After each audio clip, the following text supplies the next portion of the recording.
Well, folks, welcome to Freedom Friday. I was waiting on the Freedom Friday intro, and we didn't get it that time, but we'll get it next time. But anyway, folks, we're so glad that you're with us. Thank you for joining us today, and I'm glad you're in the house. Glad you're in the Oval Office of Gulf Coast Talk Radio. And the next 2 hours going to be power-packed and jam-full of amazing information and great guests and great commentary. Listen, let's just jump right into the beginning of this because my first guest is Garth Kant. He is Washington Bureau Chief for the online news giant WND, and previously he spent 5 years writing and copy editing and producing at CNN Headline News, 3 years writing, copy editing, and training writers at MSNBC, and also served several local TV newsrooms as a producer, executive producer, and assistant news director. He's the author of the McGraw-Hill textbook, How to Write Television News, and he has just completed, and it has just been released, a brand new book titled Capital Crime, Washington's cover-up of the killing of Miriam Carey. He's done a lot of investigative journalism for WND on this subject. And you know, if you've been listening to Freedom Friday for any length of time at all, you know that I've been talking about this from the day that it happened. Been analyzing it, been reporting on it, been reporting my suspicions about it. And as it turns out, these 3 years later, it's beginning to unravel. Garth Kant has investigated it deeply. He's written this book on it. Others are coming forward now. We have whistleblowers. We've got lawsuits filed. And as it turned out, my original conspiracy theories seem to have legs to them. Garth Kant, thank you so much for being on Freedom Friday. It's good to have you with us. Thank you, Carl. It's great to be with you. Yeah, man. Listen, first of all, I appreciate the work that you've done on this with WND over the years. You've stayed right on top of this. You've stayed right with it, even when, people wanted to call you and us and those of us talking about it conspiracy theorist. But, we're used to that. That's what, that's what we do. We dare to challenge the government narrative. Shame on us for doing that. And, and we dare to say we're wrong when we're wrong, and we dare to say we're right when we're right. And of course, the leftists can't stand that. But that's what journalism used to be. And thank you for doing it. And thank you for writing this new book. Tell folks first of all where they can get your stuff, where they can read your articles and go back and get the the stockpile of your articles, where they can find this book, and then let's jump into this case because this is fascinating. Sure. Thanks so much. Well, anyone can purchase the book at the WND, which stands for WorldNet Daily Superstore. So I believe that if you just Google WND Superstore, it should take you there, and just look up the title. Similarly, you could see all the reporting I've done on Carey by going to my archives, and you could just Google WND Garth Kant, and that should pop right up. Or if you find any of the stories on our website, WND.com, in each of the stories that I've done on Miriam Carey on the right-hand side, there's a list of all the investigative pieces I've done on that, which I think totals about 40 now. Right. Yeah, no, I know it's been ubiquitous, and but listen, this case is amazing. Let me just give I'm going to introduce it, and then I'm going to turn you loose. Sure. Because you're the one that's been investigating it at that level. But folks, you'll remember Miriam Carey, of course, the young black woman with a small child in the car that had this confrontation, if you will, or actually the police confronted her in front of the Capitol building, and there were barricades. There were some other events going on. I'll let Garth tell you about it. But they wind up, the Capitol City Police, wind up shooting and killing this woman in the car right next to her little child. And either that day or the next day, they get a standing ovation from Congress for a minute as Congress kind of gives them accolades for what heroes they are and how wonderfully they handled the situation. But those of us that were watching that with a, with an investigative eye and with a suspicious eye, we were saying from the beginning, something stinks about this. I was talking to Garth offline, and I'm saying, over the years, where's Jesse Jackson on this? Where's Farrakhan? Where's Sharpton? Where's Black Lives Matter movement now? Where's Obama coming out saying this could have been my daughter? Where's the riots and the lootings and the fires? And the black population of Washington, D.C. is 51%. And this young black woman shot down and killed, murdered in her car by Capitol City Police, and it's crickets, Garth. That's all I'm going to say. You just take it from there and correct anything I said wrong.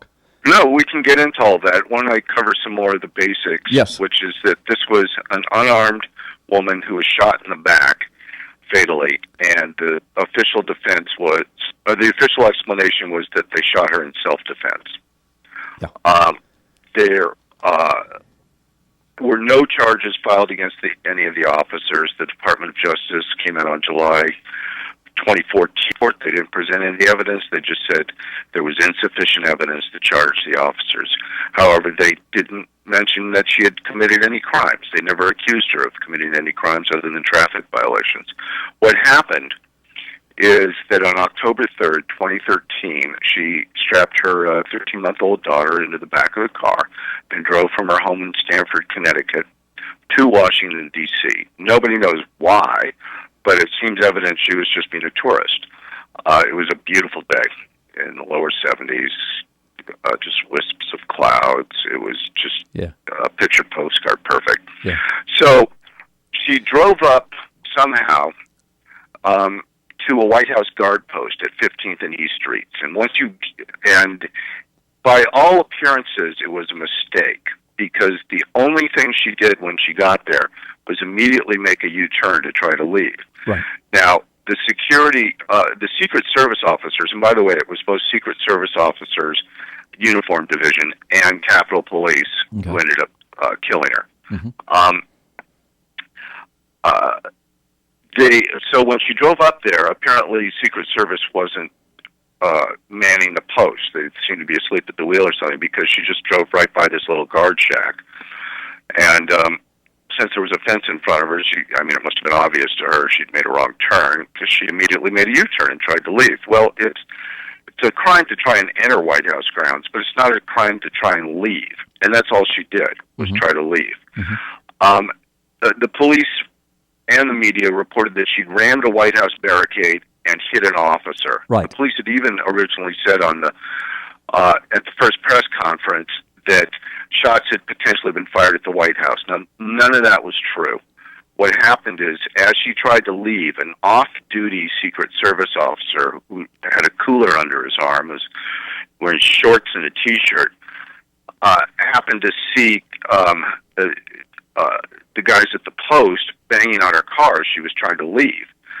And he dragged a bicycle rack, or that's what the police report calls it. It's one of those temporary gates. Mm-hmm. And he dragged it in front of her car. He never identified himself as an officer, according to the witnesses. Oh, wow. And she tried to drive around it, and he dragged it back in front of her. She nicked the gate, and it swung around and knocked him off his feet. So, why did they chase her? Well, we just on Monday published an account with a Secret Service officer who's come forward as an informant. Initially was going to give his name, but decided he just was putting too much at risk if he were to do that. But the lawyer for the Carey family, who's a former New York cop himself, has seen the documentation verifying that this guy is who he says he is. And he's friends with the people who were working at that post, and he said they had no inclination to chase her. But they did put out a radio report, and unfortunately, the way it went out, it seems to give the officer hit seems to be the words that were used.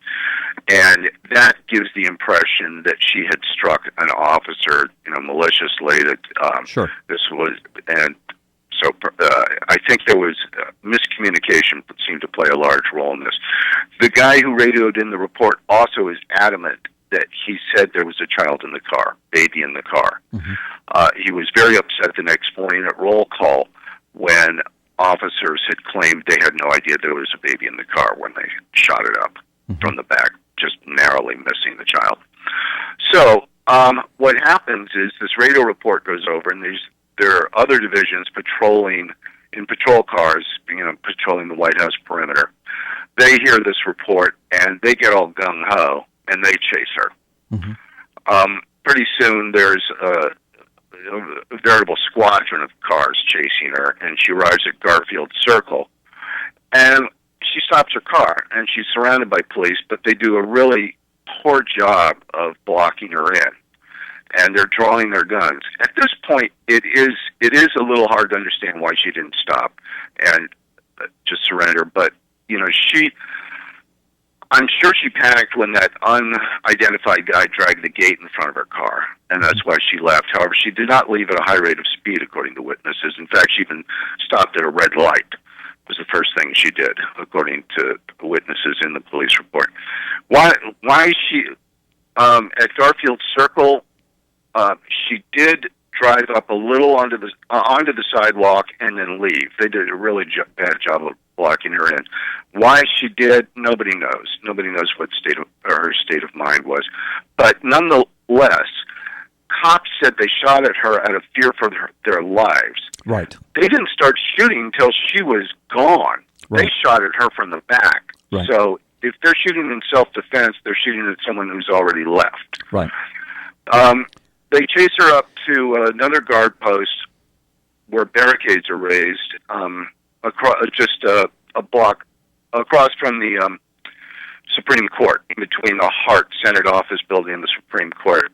She gets to a barricade there. She can't go any further, so she backs up, goes over the median, tries to go forward. She can't. There's a cop car, so she starts backing up. There is an officer behind her, but and then shots are fired there, and the fatal shot is delivered there, which is just under her ear from the back and on the side. So the Secret Service officer I spoke with said everybody knew there was a cover-up. This didn't add up. They never should have chased her in the first place because Secret Service rules say that somebody must have committed a felony in order for them to chase them or be suspected of committing a felony. We've published those guidelines. We obtained them through another source.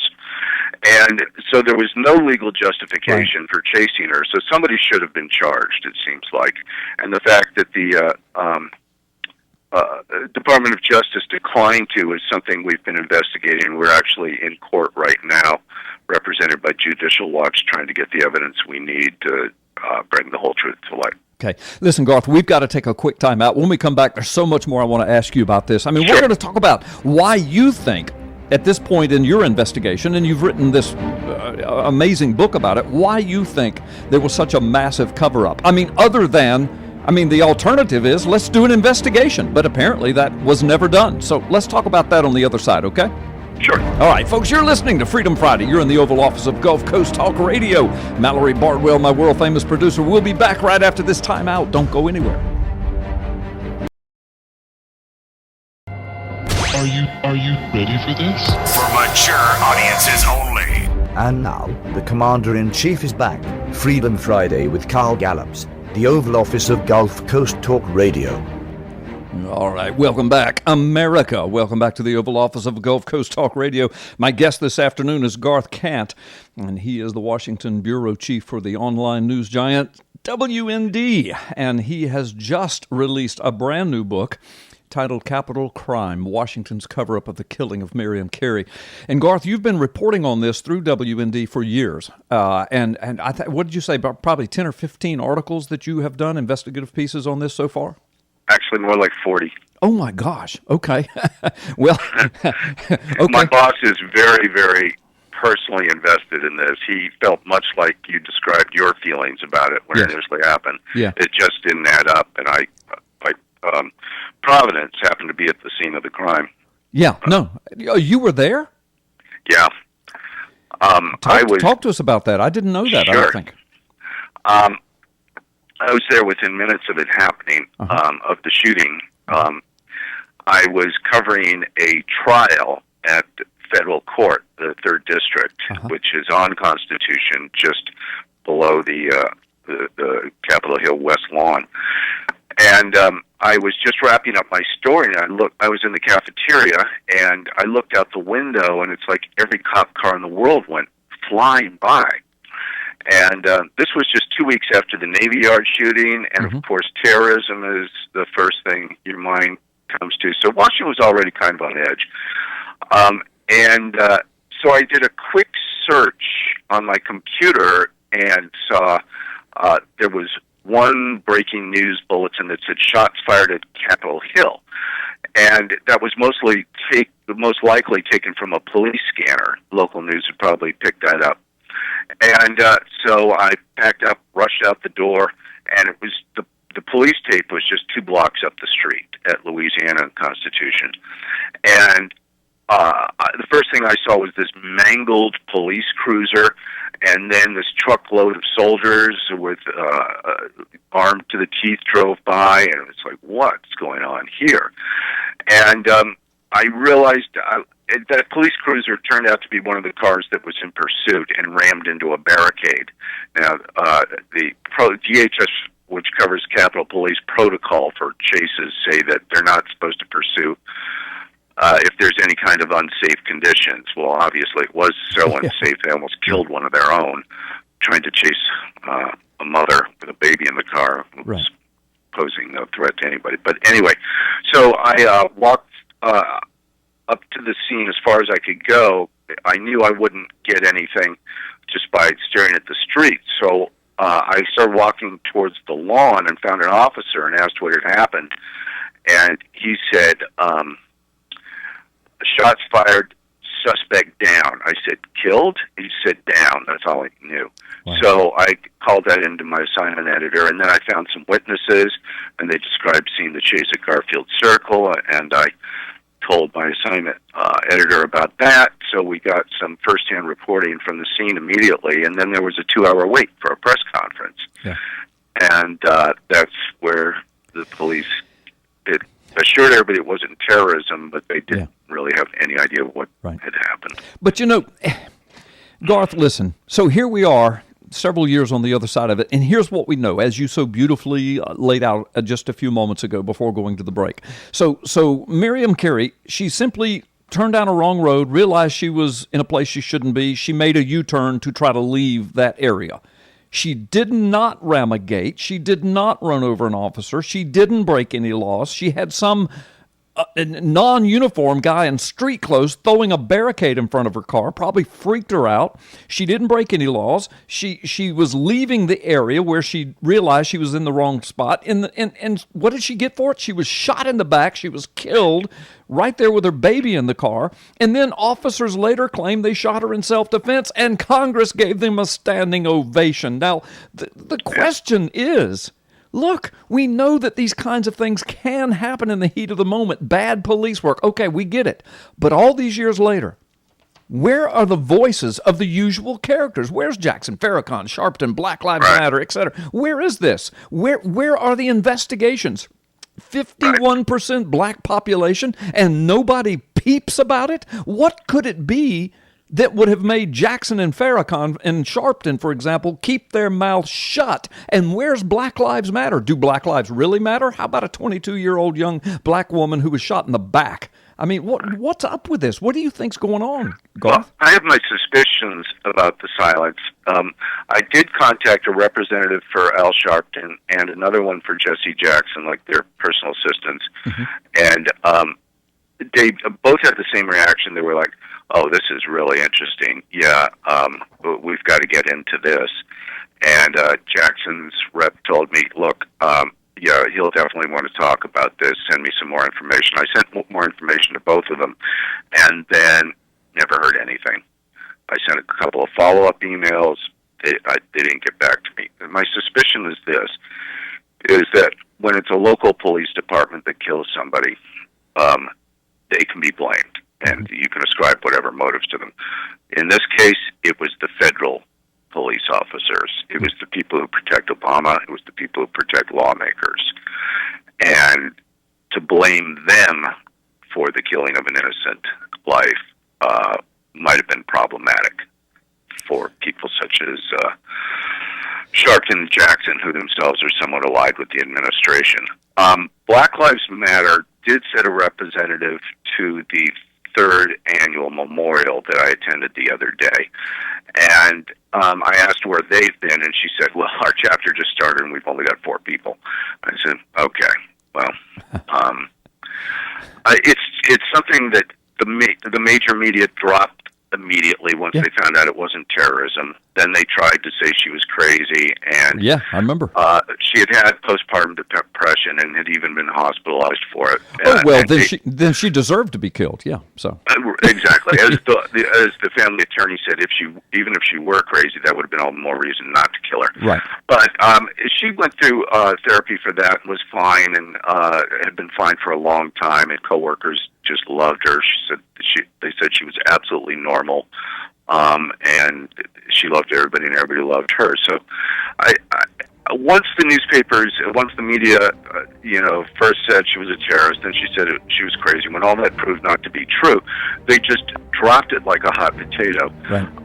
A year later, the Washington Post did do a very good piece on it, but that was the last. That was the one and only real thing they did. And Mother Jones, a rather leftist paper, did another good one. But Garth, listen, Garth, I'm going to have to interrupt. I'm sorry, the music's playing. You understand about hard breaks, all the production you've done, but I'm going to have you back because I want to talk about these whistleblowers and the information that's coming forward now, because we've not heard the last of this, right? No, we've got a lawsuit. We're trying to get the goods. Okay, we'll get you back very, very soon. Thank you for being with us today. We squeezed you in an empty spot, but I'm going to get you back soon, okay? Thank you so much. All right, good deal. Folks, you're listening to Freedom Friday. Carl Gallups, Oval Office of Gulf Coast Talk Radio.